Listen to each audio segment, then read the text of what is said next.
So page, what are we here, 65, 65. Is it? The annual plan progress report. And I'm just talking to the Chief Executive, if we do need some clarification from Mr Lawson later on, we can always leave this on the table and come back to it. But I do believe we can probably get through it with what we've got in front of us. So. Mr Chairman, I know a bit about that situation because in the past I've done some work for the landlord there. I wasn't involved with the leasing to Hawke's Bay Inc. or whatever, but I know a bit about that building, so I have got some questions. Okay. But some of them may well be answered by Chief Executive. Okay. Well, let's see how far we get anyway. So I'll hand that over to Mr Drury. Thank you, Mr Chairman. Manton and I will share this, but I'll talk more about the reforecasting, and Manton will cover off all the revenue and expenditure variations to date for the first 9 months. So this report covers not only the full financial report for the 9 months, which covers financials as well as performance reporting, but it also covers a reforecasting exercise. The reforecasting exercise, you'll remember that we've done a couple during the year. The reason for that is there's been quite a lot of external pressures on our regional income. So as early as October 15, we had another look at our regional income for decreasing interest rates and financial close movements in the Ruataniwha. Again, in December 15, we had another look at it, and we talked again about the external interest movements and again the movements in the financial close. This financial forecast has been geared to now cover the groups of activities as well as regional income, so it's a full reforecasting. This is the time of year you normally receive one.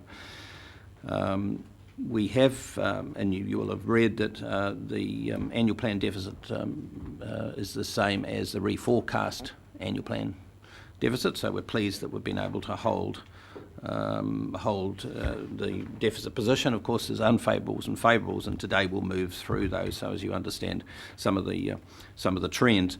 And there'll be a bit of time spent today on this 214,000 obligation for council to pay for the settlement of litigation and restitution costs for the cityscape litigation.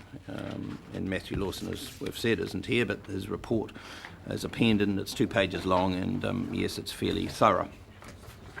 So, Mr Chairman, if we could now, I just can't remember whether we resolve. No, we'll come back to the recommendations. Yeah, come back to the recommendation because that covers the litigation. There's more to the report than just that piece. So. Yeah.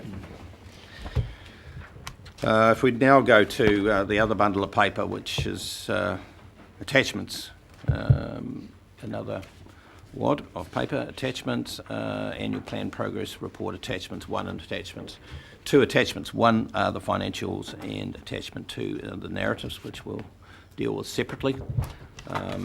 The first page of the financials, which is page 3 on the attachments. The table there shows the variations in the reforecasting exercise. The approach taken here is that the variances are from previous reforecasting exercises, so we won't be going over the same issues that we've raised in October and December. We'll be talking about how they've varied from our December one. And we'll work through each of the major variations. So that table there, you'll find favourable and unfavourable variances. So that's your control table as we move through. The bottom line of that table, of course, is the variance is 0, and accordingly we have maintained our operating deficit position of 480,000 as per the annual plan. So the bottom of page 3 there, the first major one that you should be aware of is strategic planning. There is a 240,000 favourable variance believed will happen by the end of the financial year, and that relates to the additional 5 policy and planning positions that were put into the LTP for Plan Change 6 and other activities, and a sum of about 400,000 was put in for that recruitment. Recruitment proceeded slower than anticipated. We've got to find the suitably qualified people. The good news is they're all filled now. However, we do have a couple of $100,000 there as a favourable position, which is, given our litigation obligations, is great. Certainly good from a financial point of view. Land drainage and river control, we have an unfavourable variance there, and Mike's put out a number, in fact, got 6 or 7 favourables and unfavourables. We'll take questions on any of those that you want further clarification on. So just a quick question there on West Shore. Increased costs for the renourishment project. Where does that? we starting to see the sharp increase in cost for this project. This is the beginning of that, or can you help me? Because we have made a deliberate decision to stop sourcing the gravel from the top end of the town beach here and had to go and look elsewhere. So there was a substantial increase in costs associated with that. So will that increase further, is what I'm saying, because I suspect part of this was covered locally, and then was this the full amount? Is this a full amount extra from sourcing the material from further away? Yes, but whether or not those sources are the appropriate ones long term or not does need to be reviewed, and the coastal strategy, once we get into stage 3 of that, we'll be looking at options for ongoing protection at West Shore. So, it's a moving feast at the moment. Certainly the budget for next year does reflect this increase in cost, and even in this budget we had allowed for an increase, but at that stage we hadn't identified alternative source locations, and so there's additional costs over and above what our increased budget. Just out of interest, Mike, it's nothing to do with the finances. As a consequence of not taking the... He's got it. It's on. Yeah. As a consequence of not taking the shingle from there, are we seeing an accretion of the beach? It'd be too early to tell. I mean, that's very, very much event driven, and it will be a long-term trend, but we would anticipate that the trend will be an accreting trend. And on that same land drainage, you've got Marika, which I'm assuming is Macra. Yeah. You're talking about increasing costs for desilting. Is that because, are we shifting more, or is it the agreed amount but it's costing more? We are provided for desilting, but the next financial year. So in 16, 17, yes. So we brought it forward a year, and that's, it was just Sorry, Councillor Graham. I've just got a couple of questions. Just on those overruns, or 5.6.3, the sister city relationship, I thought that we had budgeted for that, so I was just surprised to see that we hadn't, because I thought we had. It doesn't require a comment, but I was just surprised to see that.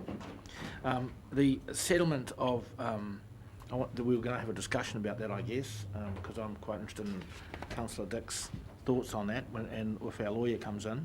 5.7, I'm just quite confused about this, because regional income 192,000 unfavourable, related to HBRC dividends, and it's related to no drawdown not occurring.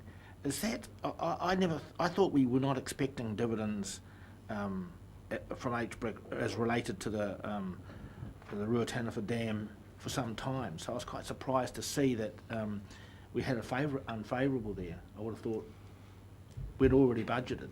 No, Councillor, in the current financial year, the budget for a special dividend was 1.4 million in the LTP, and as the financial close has drifted out, there's less and less to be paid for the drawdowns of it. It's all been based on 6%.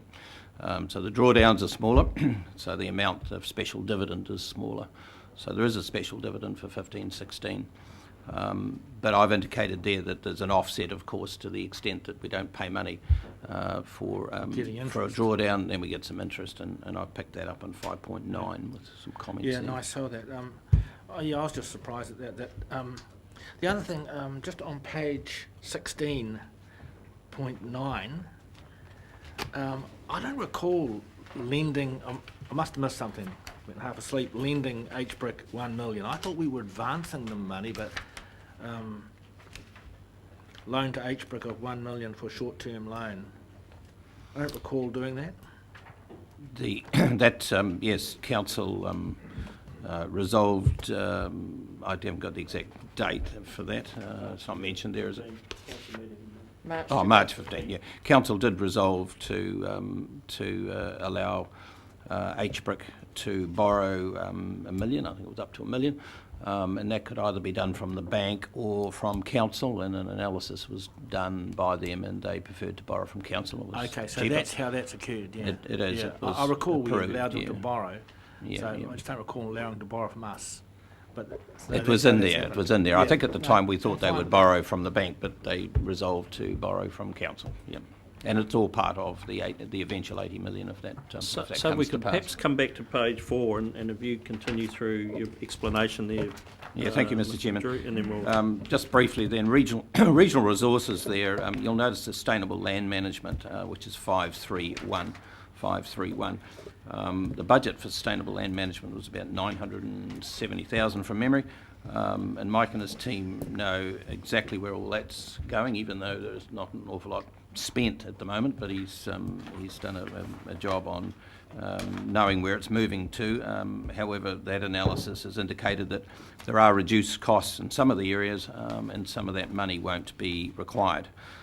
So there will be, we believe, 150,000 favourable. There will also be a need to carry some of that forward, which Mike perhaps talk about, but there will be 150,000 favourable in the areas of reduced costs in the nursery and soil mapping projects. So there's been quite a lot of analysis done there to determine just how much can be saved by the end of the year, and it's a relatively large sum, 150,000.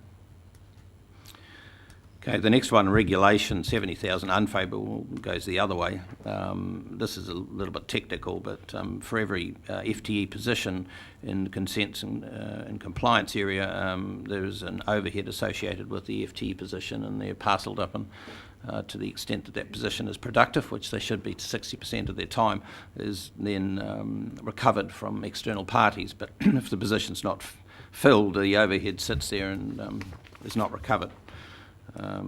So that's the reason for part of it. There's also the recovery is budgeted at 60%, and I think it's currently running at about 58%, which is quite close. You're talking about a big revenue item there of about 1.4 mil or something like that. It's quite high. So that variance is, 70,000 seems a lot, is not a big one on a percentage term when you take consents and compliance together, which is over 2 million. But it's handled for in the final outturn anyway. Emergency management, the 40,000 favourable there pertains to a reduction in engineering time allocated to general funded projects and have been reallocated to other projects that are basically scheme funded. So so the employees are still here, the work is still done, but it's funded differently. It's moved from general funding to scheme funding. So we come up with a favourable variance for general funding. Over page 5, we have governance, community engagement with quite a big unfavourable, of course. It's 280,000, 200,000 of which is this settlement. But in spite of that, there's some further explanations need to be given. The amalgamation costs, I think we've alluded to that in previous reports. The actual cost came out for our council's share at 122,000. Elections New Zealand at the time of our LTP indicated that would be 75, and it wasn't. It was 122. The change in basis of allocation came about. Can you just spend a second explaining why that was? Well, my understanding was at the time Elections New Zealand believed that Wairau and Central Hawke's Bay would pay a modest amount, and the remainder would be divided a third to Napier, Hastings and Regional Council. But then when they read the Act that covers amalgamation and costs and recovery, they realised then it was done by ratepayer. And of course the Regional Council has 100% of the ratepayers, so we picked up 50%. So it was their interpretation of the legal, which came at a later date than our plan, which was always a bit of an irritant for us because it's 47,000, which we could well have put into the plan. Councillor Belford. Just a slightly tangential question. Are we contributing to the advertising campaign that's running about what councils do? A lot of ads appearing lately in the local press about we do this and we do that. And Yes, we are. It's part of the Local Government New Zealand broader or nationwide campaign. So yes, we are a part of that with the other councils in the region. I'll have to actually get some specific costs, and Mr. Broadley's not here at the moment, but yeah, so I can't answer that, sorry. Just following on, Maori Committee costs increases there approved by Council during the financial year, so they flow through into the reforecasting. And the next one there is the sister city relationship for Zhuzhou, $17,000. No, it wasn't budgeted for, and so it comes at a cost. Per watch. It's an estimate anyway. Targeted assistance, there has been a reduction of funding for Massey University agreement and savings on LAS. Now that budget there, what's that? That's about a couple of $100,000, so 30 has been saved on 200,000 budget. The settlement of claims, Mr. Chairman, I think we'll come back to that and we'll do regional income because that seems to be the bigger item. So regional income, briefly, we've talked about, this is on page 6, we've talked about regional income under dividends from HBRC Limited, and the reason for that is less drawn down, less payment that they need to make to us by way of special dividend. The next one mentioned there is the forestry estate. There's been some increased costs there, so we thought we were going to be in a better position than we are. There's costs in planting and thinning, so that's filtered through. Manton and James have done a good reforecast, a thorough reforecast there. Operating interest is good news. It's favourable, 352,000. Most of that, of course, is because drawdowns in the Ruataniwha have been slower, and the Napier-Gisborne rail, money hasn't gone into that for the current financial year, so that money then come back and has been invested in bank deposits, and that strengthens the income. So, Mr. Chairman, Paul, effectively, operating interest favourable is an offset to HBRC dividends unfavourable and Napier-Gisborne rail unfavourable. Absolutely, absolutely. Yeah. Yeah, and there's a little bit of extra there because we managed to get some rates a little bit better than our previous reforecasting. Yeah, and it doesn't take a big shift in rates. So, Mr. Chairman, if we come back to the settlement of claims, this is page 5, settlement of claims with Cityscape. There's a 214,000 unfavourable there. These claims relate back to 2004 when Cityscape provided accommodation at Tourism House for Council's Regional Development Agency, and in those days it was called Hawke's Bay Incorporated, was the regional economic arm and the tourism arm. Matthew Lawson represented Napier City in this litigation, which was a claim by Cityscape for the reinstatement of the internal fit-out of the accommodation. Just alluding to the division of cost, because of course there are amounts to be paid, and I've alluded to there that it's proposed that this council pay 60% of the costs and Napier City pay 40%, and I've also covered there that 98% of the accommodation was occupied by 89, sorry, yeah. 89, thank you. 89% was occupied by this council, so I'm just putting that out there that 60-40 seems to Liz and I okay. Mr. Chairman, Favourable, if anything. Councillor Hewitt. So there's some scepticism as to whether that money will all be paid. If that's the case, then why are you putting it all in here now? Well, the bit that is a question mark on whether we will need to pay is the building restitution, and that is to, and Matthew's pointed that out, that the building was in worse shape than it is now. But they can restore it to the way it was without the dividers and room dividers, if they so choose. So we would be making an accrual for that if indeed they didn't do the restitution by the end of this financial year. So we would put that. Seems unlikely. Why don't you We'd just make send a few provision for that guys money. and pull those dividers out? Sorry? Why don't you just go out and take them back? Well, as Matthew pointed out, and this is new to me too, as Matthew pointed out, the claim initially was for 300,000, so, and the judge has got it down to the 146. So that seems amazing that it would cost a potential 300,000 to pull dividers out and restore it. But do we know if that space has been re-let? I don't believe it has. No, our understanding is it has not. It's vacant. Well, as I say, I know that building fairly well, and there's no question that the fit out, or as the building was left, is a far better standard than what it was originally. So if that, and Matthew makes the point correctly, that if reinstatement is to happen, they're going to have to reinstate it into a inferior and probably less lettable position.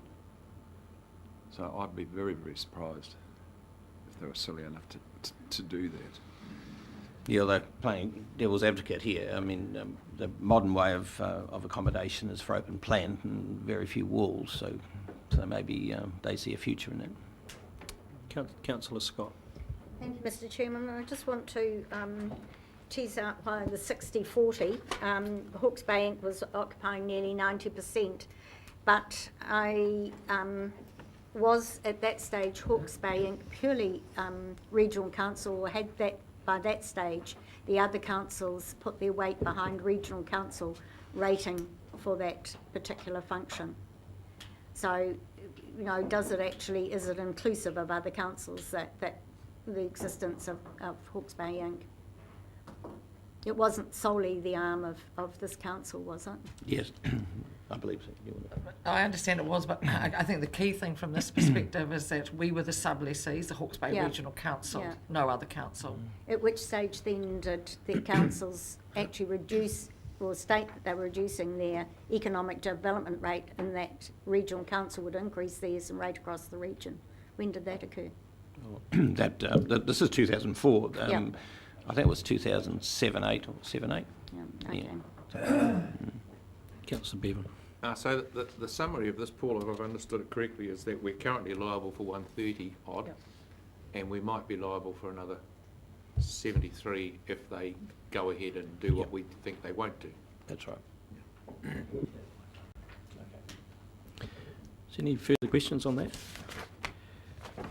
I just had one. Why is it seen as government and community engagement? I suppose there's nowhere else really to put it, is there? No, it's. I've put it into council's contingency reserve, which sits under governance. Yeah. Okay. No, Yeah. thank you.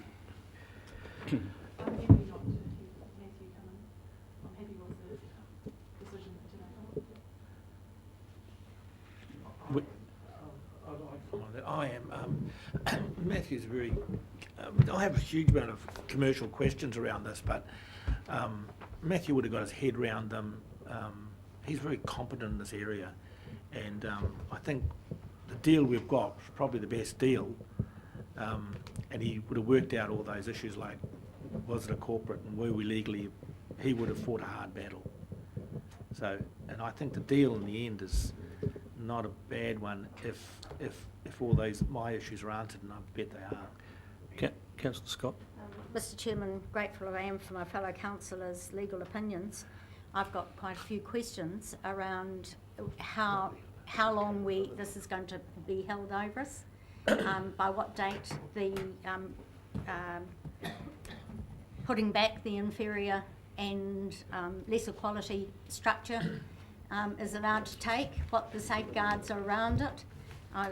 The opinion says that they can't actually do improvements. It seems to me a very Pyrrhic victory, and I'd like to know that there's an end date of this, and that, you know, that extra 100-odd thousand actually will be very, very hard for them to justify spending. So, without being able to ask those questions, unless the staff can answer it, I'm sorry think that I am another angle- not properly informed. Another angle is Matthew able to answer? Well, I'm not sure, but look, what we can do is you can carry on talking about this general paper. I'll go and give Wayne Jack a call, because I'm not sure that Matthew's available. He's in court, so I don't expect him to be able to reply to that particular question about, you know, what's the lifetime of that particular provision. Mr. Chairman, I would just ask if assuming that he's still in court, that we still have to have the HBRC paper at 1:30, so we're likely to be able to get those answers after that. Are we not? Possibly, probably, yeah. There you go. Take your pick. Okay, well, if Matthew is going to grace us with his presence shortly, unless there's any other questions on that, general questions, shall we move on? Okay, Mr. Chairman, the next part of the report is the operating position for the 9 months and the variances on a pro rata, from pro rata, and Manton will pick that up. It's pages 7 right through to pages 22, and it covers cash flows and capital and the lot, so I'll leave it over to Manton. It's hard to read.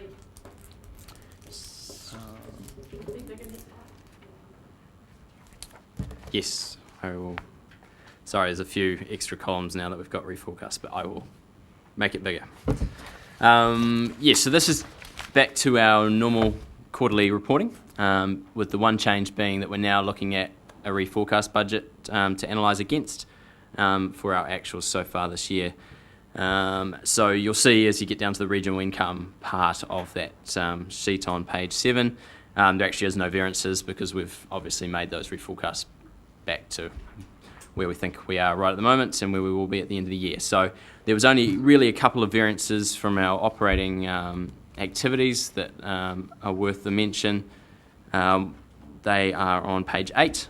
Strategic planning is a little bit underspent at this time of the year from normal, and those the reasons for those are reasonably obvious. We've talked about the reforecasting of salaries. There's a knock-on effect of that with other expenditure, and being if the people aren't there, it's hard to get things done. So now we're fully up to speed. Things are happening, but there's a little bit underspent to where we are.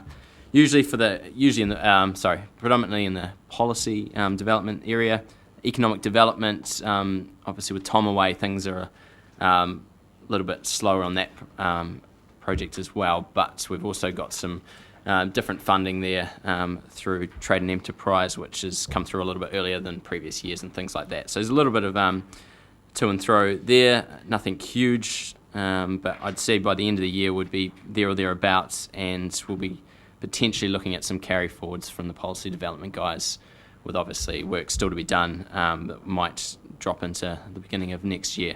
So we will come back to that with our internal submissions next month for the annual plan, and the same that goes for every area in council, but I guess science is probably the other area where that will be maybe a decent amount. So regional resources is the other place of the two groups of activities. We've pretty much got a full workload there. We've got some costs that are coming in potentially a little bit later than usual, and again we might cross that divide between carryovers and work done, but we will talk you through that next month, as I said. Those are really the only two areas of any big variances. The rest of the report is, as I say, the same as usual, so I probably will take questions rather than bore you going through all the detail.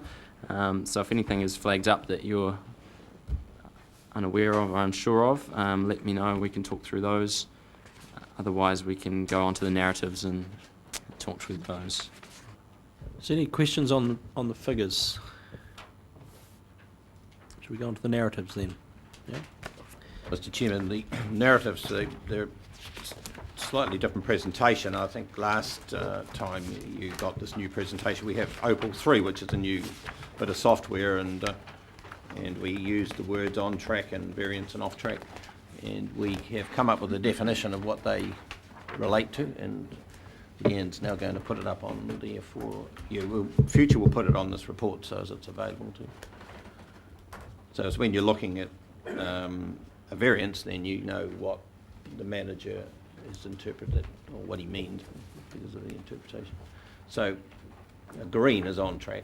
On track is required action will be achieved as planned. That's by the end of financial year. The amber, the required action achievement is slower, so it's still going to be achieved by the end of the year, but there's a variance in the way that's being performed. It's being performed slower, so it's a variation in performance. The red, the off-track, is the required action will not be achieved. So you've got your two extremes. Green, it will be by the end of the year. Red, it won't be. And the amber is they believe they'll get where they want to be, but it's not progressing as promptly as they had hoped. So when you look at these coloured diagrams on page 27, predominantly greens, which is good. There's quite a few yellows, which is you'll find in the body of this report, indicating that they believe they'll get there, but they're, for whatever reasons they have identified, that it's going slower. And there's a little bit of red off track, and in fact all the off track there is to do with strategic planning, which is the first activity that comes up on these sheets, and you'll notice there the colours, the off-track colours and what have you. So, Mr. Chairman. So we, just to lead off then, we actually had this progress, if you like, description in the civil defence papers on Friday, and I did ask the Chief Executive then, it just wasn't as apparent as it could have been to me. I mean, that explanation is good, but the Chief Executive did say at that time that we're still this is a new requirement and we're still working through the process. Is there any update or any, is this as good as it gets, or is there potential to be a little clearer for people reading the narrative that they understand what on-track variance, etc. means? No, I would say for us, that's as good as it gets for us at the moment, yeah. But if that's still unclear, then we can always do better. But that's our attempt to try I'm and just say thinking what we mean. a member of the public picks us up and straight away, know exactly what you mean, We spent a bit of time going over those. So it's a traffic light deal, not quite as explicitly done. Okay, Councillor Bevan, then Councillor Hewitt. Thanks. Paul, thanks for this. And now I've got used to the reporting format. I actually quite like it, and I like the way that you've taken the colour codes from these circles and carried them on through into the commentary, so you can be drawn to the ones that are red or yellow if they're the ones that you want to update yourself on. I've just got one suggestion. If you look at the first one, strategic planning, because that's the first one we see. So when you turn over and look at the commentary, you've got strategic planning group of activities on the first 2 pages, but then it's not there thereafter. And if you could carry the heading for the circle through on all of the commentary pages until it changes to the next circle, obviously, that would be really helpful.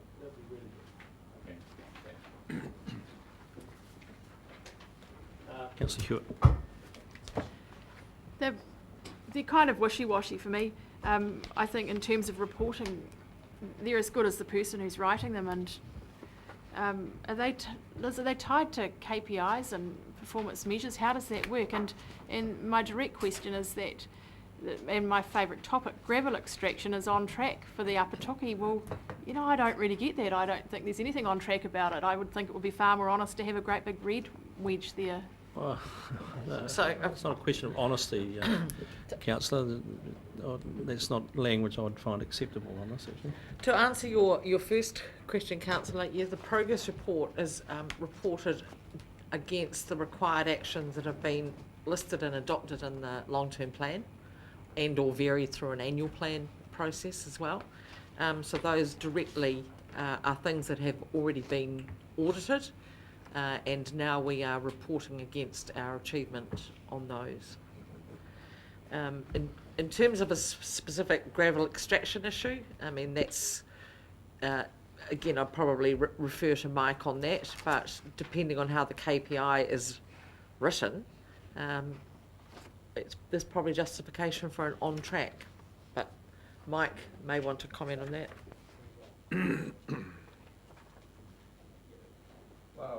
Happy to. Continue maintenance of gravel extraction to maintain channel capacity and integrity of flood protection assets. We don't have an issue with channel capacity and integrity of flood protection assets. So, yes, there are, excess gravel in there, but it does not affect your flood capacity. So, I'm not quite sure. Capacity to the level it's been designed for, you mean? Yeah, that's right. So, yeah. I mean, we can talk about that more in the ENS committee, but that's the fundamental. So you do have a paper coming to ENS? Yes. Yeah. Just as a matter of interest, if Ruataniwha proceeds, the annual re-nourishment that's required under the consent condition, will you take the gravel from there? No, I don't think so. Annual re-nourishment of just... There's for several the beaches that have to be annually re-nourished as part of the Yep. of the RWS consent conditions. I don't know. That would be their decision. Is my understanding. I haven't really been involved in it. Wouldn't it pay to try and steer them? Absolutely. Even if we gave them a little bit of encouragement somewhere or another. Yes, you're not talking about big quantities, is my understanding. I think it's about 3,000 cubic metres per year, That's or more maybe. than that. It's more than that. Is it 3,400? I thought, but There's three lots. Future discussion, I'm not sure. Anyway, I don't know this the fits with details the reporting really, so, structure framework. Might pay to have a look at it. Good.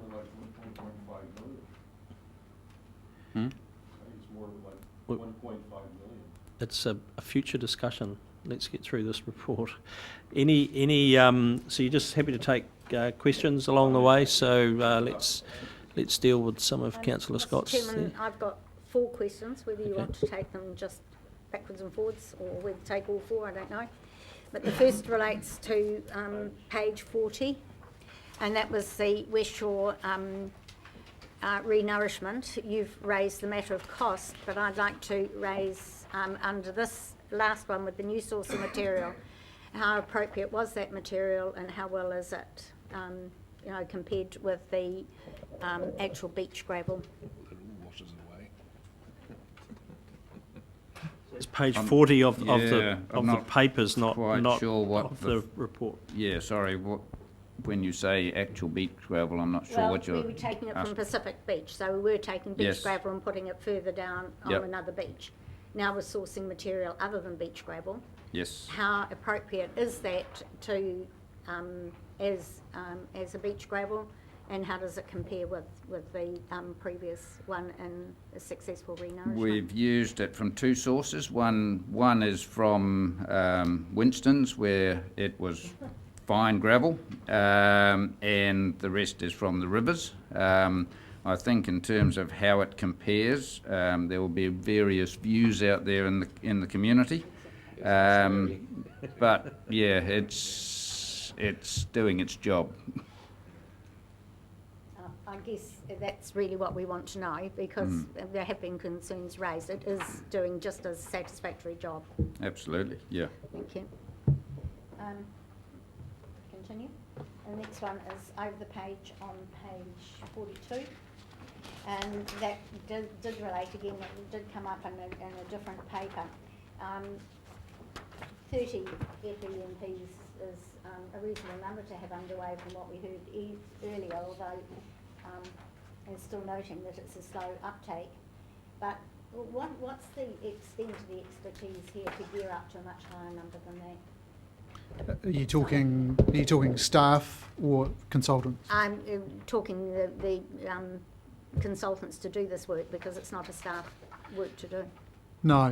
Nationally, there's a dire shortage is the short answer, and bearing in mind that farm plans are now becoming more common vernacular for policy development. Just talking to a colleague yesterday, and there's a wave of about 4,600 plans coming out of the Waikato pretty soon. New Zealand just doesn't have the capacity to deal with these at the moment, and it's a really challenging issue. We're workshopping with Ministry for Primary Industries next week on this, because as a sector we're saying that albeit we see farm plans having value and significant use for our purposes in terms of delivering environmental policy, there are challenges for New Zealand Inc. in being able to deliver these that are beyond the sector alone to manage. And so there needs to be a New Zealand Inc. response to it. And exactly what that looks like yet we don't know, other than we have time, a little bit of time, not a lot of time, to try and get ahead of the curve. But it's a significant challenge for us.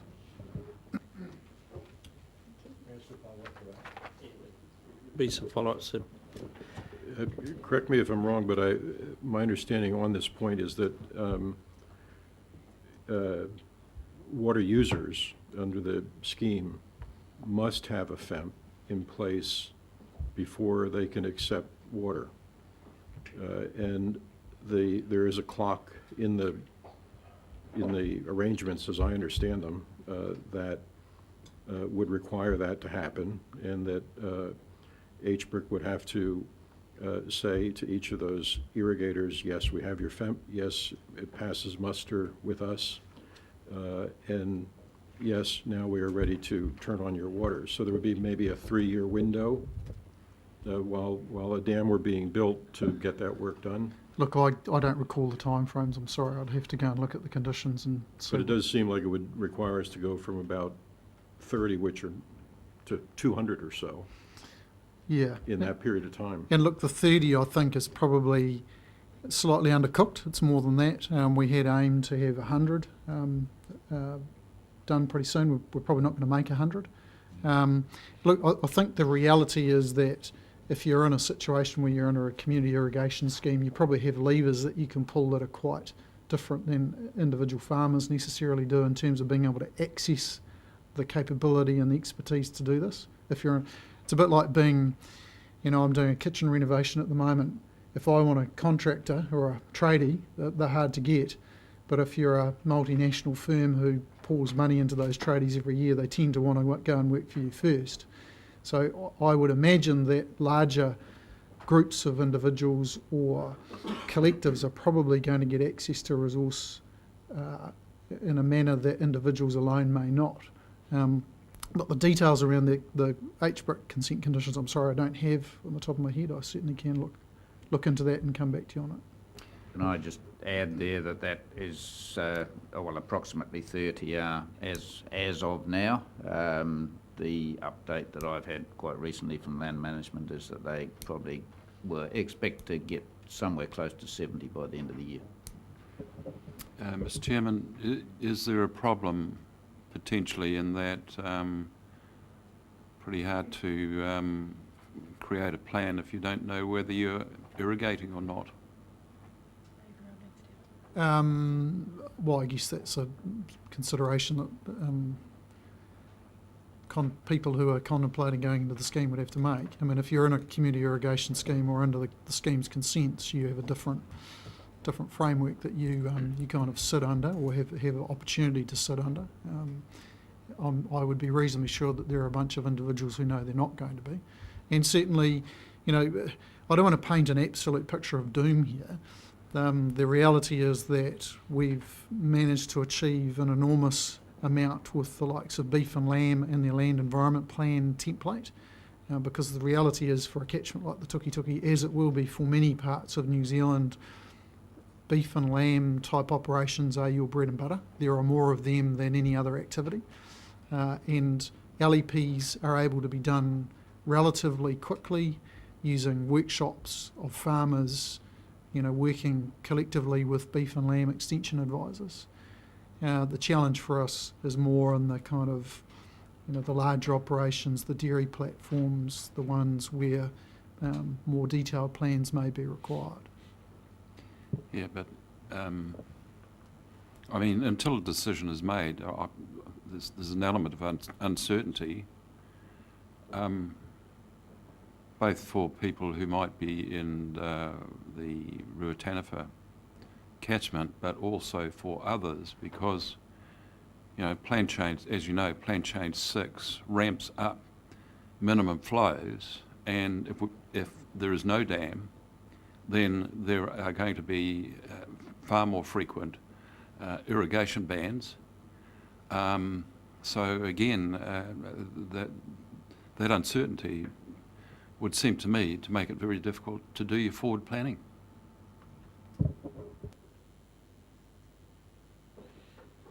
Right. Councillor Scott. Thank you, Mr Chairman. Page 44.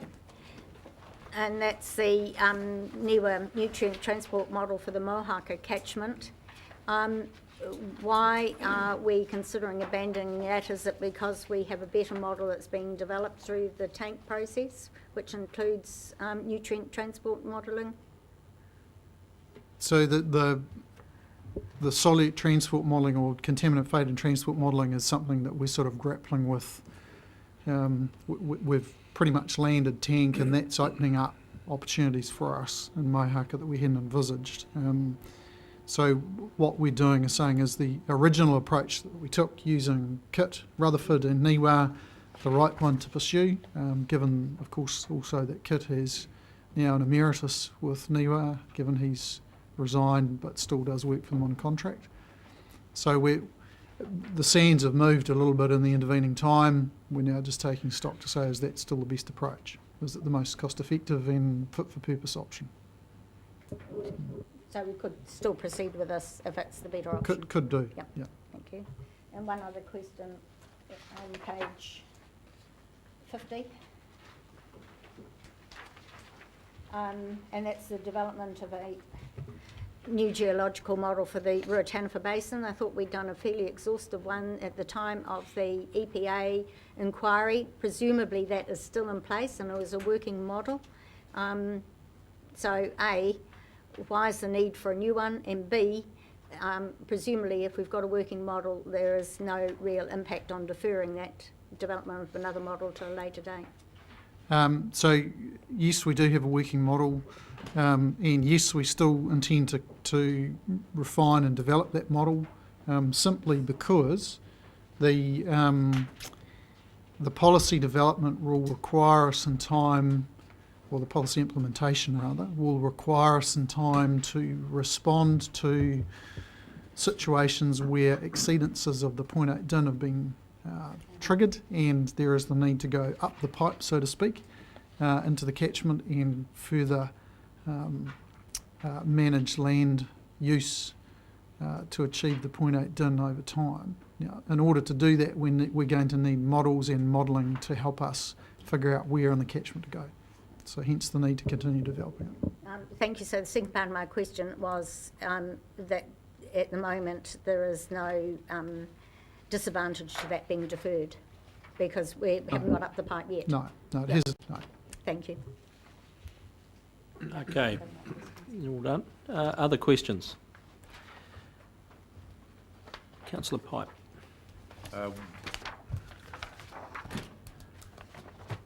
Were we going to be having a report on the heat smart progress? There was a paper on page 13.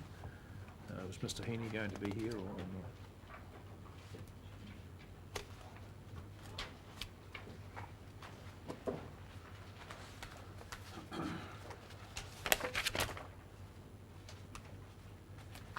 There was no intent to have Mr Heaney here. I'm happy to, between Liz and I, answer questions as you have them. If we can't provide the answers, we'll certainly get the information to you.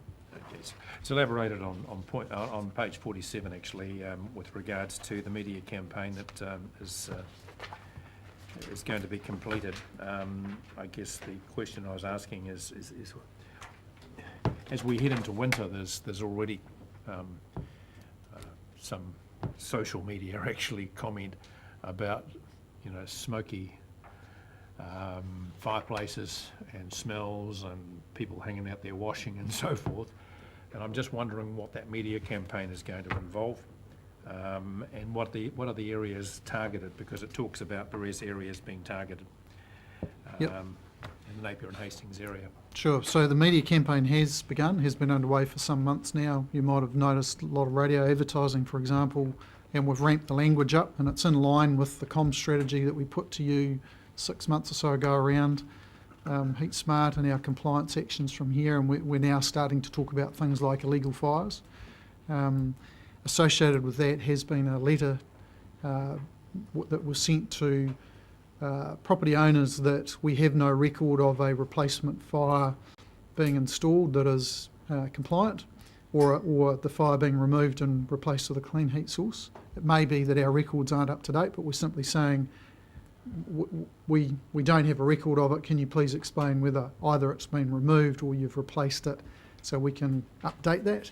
It'll start to give us a better picture of how far away from full compliance we are, and then we consider our next steps from there. And the areas we're targeting are the areas with high PM10 levels, and I forget off the top of my head where they are.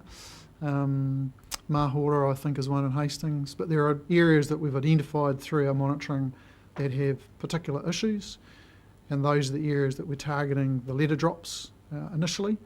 And we're also working with the fire installers and providers, or the clean heat source providers, to so those are the areas that we have our problems with PM10.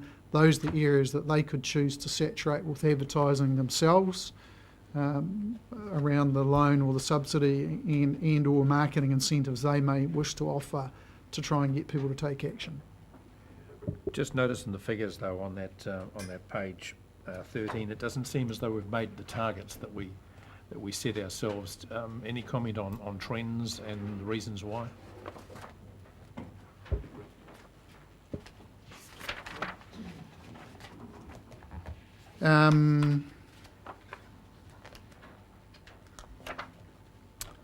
No. Look, I'm just looking at the figures, and no, look, I can't give you any explanation in terms of why the figures are what they are. We'll have to come back to those. I think if I could make an